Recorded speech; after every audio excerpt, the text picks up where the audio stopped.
I'd like to encourage you all to learn whose ancestral homelands you currently reside on. Hey man, been watching you for a while. Think you're pretty intelligent. Been following you, but I really think you're coming from a flawed premise. Actually, I know you are.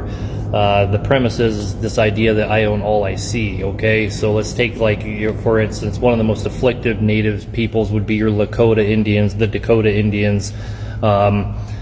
They were a wandering tribe. They didn't actually have any land, so to speak, in the proper sense. Everywhere they would roam from Idaho all the way to Iowa, right? That's vast territory, and there's lots of tribes, established tribes in between those.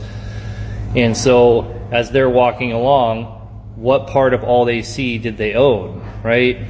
Everything? So that doesn't hold true for any peoples anywhere, anytime. No one can walk around and just look into the horizon and say, I own all I see, just because I happen to be standing here. Okay, so that's a flawed premise. Secondly, if you look at the nations like the Hadesta and the Mandan and so on and so forth, like the three affiliated tribes here in North Dakota, they became that way long before whites showed up, and they became that way just to protect themselves from tribes like the Lakota that were landless, that would wander around and just raid other places, right? Where are the Mandan now? Where are the Hadesta now? Well, they're still on their traditional land.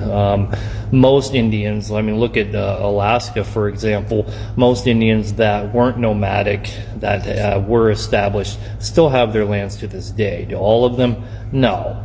But a heck of a lot of them do, right? Not all of them are put on reservations. I mean, right here in North Dakota, those people are in the same place they've been since the beginning of time. So can they turn a 360 and just look at the horizon and say, I own all I see? Why do they get to do that when nobody else in history has ever been able to do that, right? They're not complaining. They have their traditional lands. It's the lands they've always had, right? The problem is when you go around and murder people and rob them, you don't end up with a lot of respect from anybody. Okay? How many tribes helped fight the Lakota? Several, including the Mandan and Hadesta, who currently still have their land.